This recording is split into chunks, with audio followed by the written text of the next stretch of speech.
Amerika banjir, Eropa banjir, Jepang banjir, Korea banjir. Tidak ada yang tidak banjir. Ini kemarin Singapura yang begitu canggih banjir. Tidak ada yang bisa melawan banjir. Ali bin Abi Thalib mengatakan begini, sebelum dia jadi pemimpin, di tengah banyak orang, dia seperti pemimpin. Dan pada saat dia jadi pemimpin, di tengah banyak orang, dia tidak kelihatan menjadi pemimpin.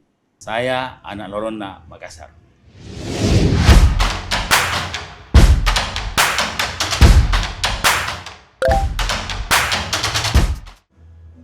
Ya, pertama terima kasih Unas TV. Bangga saya bisa berinteraksi dengan Unas TV karena saya sendiri juga ketua alumni Sulawesi Selatan. Terima kasih juga di momen yang spesial bagi saya pribadi. Saya bisa berinteraksi lebih dalam dengan Unas TV. Harapan saya tentunya di umur-umur ke depan ini itu lebih memberi manfaat bagi orang dan lebih banyak karya-karya yang bisa dinikmati banyak orang. Karena dengan memberi manfaat bagi banyak orang atau baik untuk semua, itulah kunci kehidupan sebenarnya. Orang diberi waktu yang sama, 24 jam satu hari. Walaupun tidak semua orang diberi umur yang sama. Tetapi jariahnya atau karyanya atau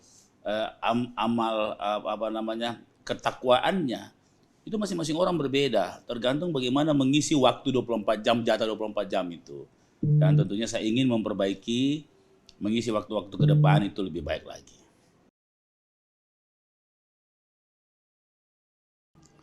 Saya kira sederhana, saya punya cita-cita itu dan semangat saya itu sederhana sekali, yaitu disayang banyak orang, mati masuk surga. Ya, karena disayang banyak orang, kemudian akhirnya saya punya banyak suara, dan lewat proses politik, kemudian mereka memilih saya, itu adalah tanda kesyukuran. Itu adalah bagian dari hubungan-hubungan baik saya dengan banyak orang. Tanpa memilih pandang bulu, tanpa memilih siapa dia, dan akhirnya itu mengkristalisasi menjadi suara politik yang cukup kuat. Nah, sehingga saya kira di momen saat seperti inilah saya bersyukur punya teman-teman yang telah mengisi ruang-ruang hidup saya selama 60 tahun sebelumnya. Dan saya mengajak kita untuk mengisi yang lebih dalam lagi dan lebih banyak lagi untuk masa-masa depan yang lebih baik.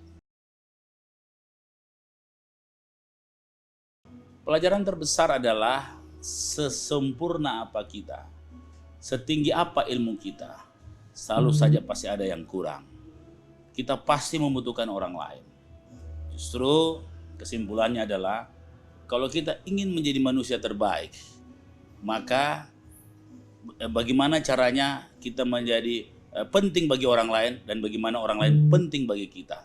Itulah intinya, karena jangan pernah berhenti belajar, teruslah belajar dari orang lain, karena sebodoh-bodohnya orang pasti ada satu ilmu yang tidak pernah kita pikirkan, dan sepintar-pintarnya seseorang pasti ada kebodohan yang dilakukan. Memang hambatan adalah di kota Makassar ini sebenarnya bukan hambatan juga, sebuah tantangan. Masyarakat kota Makassar sangat independen. Mereka tidak gampang dipengaruhi oleh pengaruh-pengaruh yang biasa-biasa saja. Dan 1,5 juta jiwa penduduk kota Makassar punya 1,5 juta jiwa, punya 1,5 juta pendapat. Maka caranya adalah magnet hati menjadi penting dan magnet akal menjadi penting. Maka di Makassar ada kata kalau tidak masuk akal, jangan harap hatiku akan kuberikan kepada seseorang. Maka akal dan hati menjadi dua komponen yang menjadi komponen pendekatan kita untuk mengajak masyarakat. Nah, di Makassar itulah tantangan yang sekaligus alhamdulillah menjadi sebuah keistimewaan di kota Makassar. Kapan kita sudah sari batang namanya, satu perut, itulah ungkapan persahabatan, brotherhood.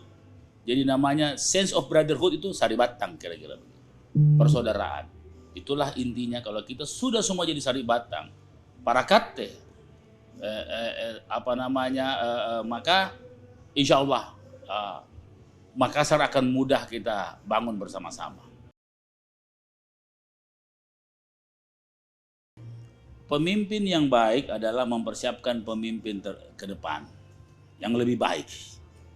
Maka di Al-Quran juga jelas dikatakan bahwa jangan engkau warisi generasi lemah. Itu artinya bahwa hari ini saya boleh dibilang tidak muda lagi. Itu harus mempersiapkan tugas utama, mempersiapkan pemimpin-pemimpin ke depan. Siapa mereka? Ya sekarang para milenial sama Gen Z. Nah, caranya jangan tanamkan dogma kepada mereka. Rangsang visi mereka menembus masa depan. Karena sesungguhnya orang-orang besar itu punya ciri-ciri atau tanda-tanda sebelum dia jadi orang besar. Tanda-tanda pertama adalah dia tidak selalu positive thinking. Kalau ada ide besar yang tidak masuk dalam pikiran kecilnya, maka dia tidak akan menyalahkan ide besar itu. Karena justru cara berpikirnya harus diperbesar. Karena banyak orang di kehidupan ini atau keseharian ini kadang-kadang mengkritisi sebuah ide besar, padahal pikirannya yang kecil. Padahal yang salah pikiran yang kecilnya. Tapi dia menyerahkan ide besar, maka itu orang tidak akan pernah besar. Jadi keep positive thinking. Yang kedua adalah orang anak-anak muda kita, ya kita harus bimbing mereka bagaimana pentingnya sebuah hubungan. Membuat teman setiap hari itu adalah bahagian daripada kebersihan kepemimpinan ke depan.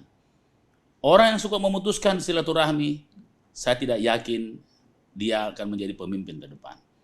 Jadi kita harus memberi paradigma cara berpikir kepada anak-anak muda kita bahwa pemimpin itu punya ciri-ciri walaupun dia belum jadi pemimpin.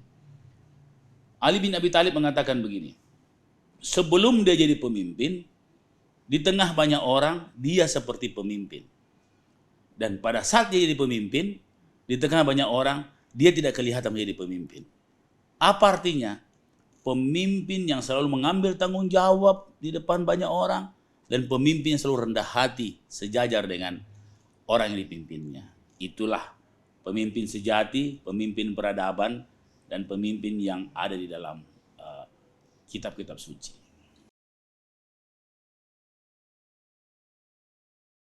Jadi tentunya jelas adalah keluarga, terutama istri.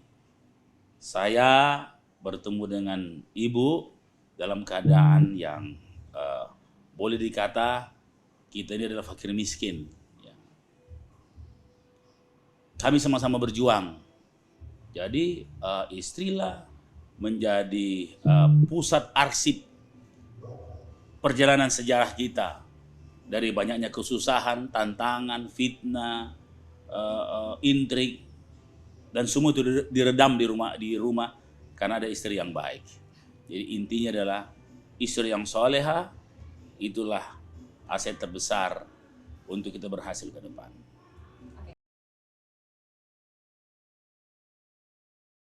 Teman-teman sekalian, terutama teman-teman muda, setiap kehidupan pasti punya masalah.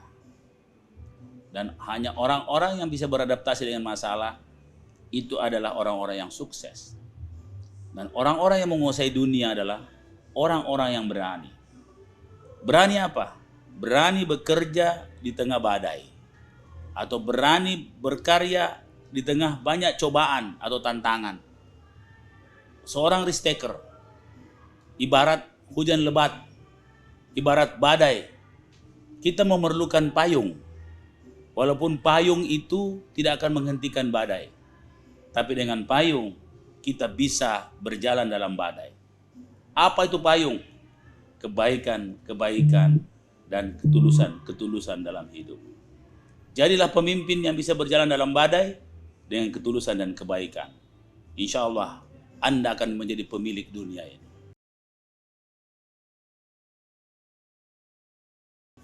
Saya seorang arsitek. Perencanaan menjadi penting sekali.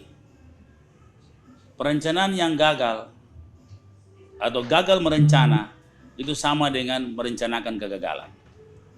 Maka perencanaan harus mendahului proses. Dan proses adalah bahagian daripada hasil. 3 poin ini menjadi penting. Bagi saya, tentunya saya ingin menyelesaikan masa tugas saya dengan baik. Husnul khatimah. Saya ingin akhir masa jabatan saya menjadi puncak pengabdian saya bagi masyarakat Kota Makassar. Dan akhir masa jabatan saya menjadi bagian yang terkuat untuk sustainability pemerintahan di Kota Makassar. Dan akhir jabatan saya adalah bahagian dari legacy yang bisa paling tidak saya kenang sendiri dan bersyukur kalau masyarakat Makassar mengenangnya. Politik itu ibarat gerbong lokomotif yang selalu punya gandengan panjang. Gerbong itu kalau kita berjalan di atas kereta api, tidak pernah ada kereta api bisa mundur. Kereta api harus maju terus. Tapi tentunya kita harus mau melihat ke rel mana kita harus tuju. Nah, sehingga saya kira apa yang saya lakukan ke depan, pokoknya lakukanlah yang terbaik. Do the best bagi hidup kita dan makin hari makin baik. 2 kali tambah baik, begitu istilah saya. Artinya hari ini harus lebih baik daripada kemarin. Dan hari esok harus lebih baik daripada hari ini. Yang saya tahu di daerah, saya tidak tahu di politik nasional. ASN dan pemimpin daerah itu harus netral. Dan itu yang saya praktekkan. Jadi kenetralan ASN dan birokrat Kota Makassar menjadi bahagian tugas saya untuk menjaga pemilu damai dan berkualitas. Jelas, karena kita tahu bahwa di Makassar ini ada beberapa tempat menjadi tempat banjir kronis. Sebenarnya itu bukan banjir, tapi memang tempatnya air. Cuma kebetulan dia bikin pemukiman di situ. Kalau dia tidak dikasih izin bikin di situ, tidak dikatakan banjir. Sama sungai pasti jalannya air. Tapi kalau kita bikin perumahan di atas sungai, di bagian sungai, pasti banjir. Nah, ini yang dilihat adalah, kalau kita lihat adalah malapetaka tata ruang, soal rejim perizinan. Kalau persoalan banjir, kita bisa lihat kemarin acara Coldplay di Singapura itu banjir Singapura. Saya kemarin keliling dunia, semua banjir. Amerika banjir, Eropa banjir, Jepang banjir, Korea banjir. Tidak ada yang tidak banjir. Ini kemarin Singapura yang begitu canggih banjir. Tidak ada yang bisa melawan banjir. Kenapa? Karena climate change itu membentuk namanya extreme weather. Sebuah cuaca ekstrim. Dulu daerah-daerah di dunia ini sebelum tahun 90, rumah penduduk yang biasa yang ngumpul sendiri itu tidak ada, karena rumah-rumah penduduk itu yang dulu yang tradisional itu adaptif, dia tidak mungkin tinggal tempat air. Ya, kita bantu maksimal aja. Karena tidak ada jalan keluar lagi. Kecuali ya dia harus dibikin juga daerah itu kan sudah rendah sekali. Mau buat pon atau kolam yang lebih rendah itu sudah tidak mungkin.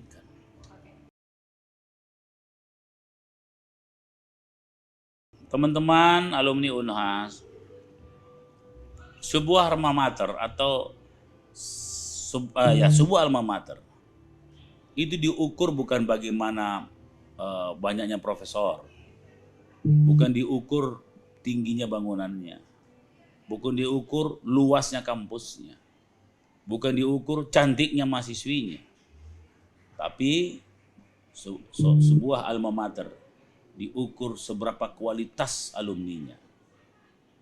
Alumni ibarat buah dalam sebuah pohon alma mater. Bunganya itulah mahasiswa. Seharum buahnya, semanis buahnya, itulah manfaat yang diberikan oleh para alumni yang bisa mengharumkan pohon alma mater tadi dalam analogi yang saya sampaikan. Jadilah alumni yang membanggakan, karena kebanggaan Anda menjadi kebanggaan Universitas Hasanuddin.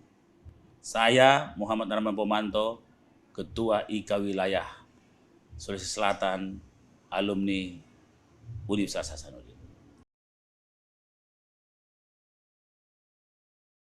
Sejak awal ini saya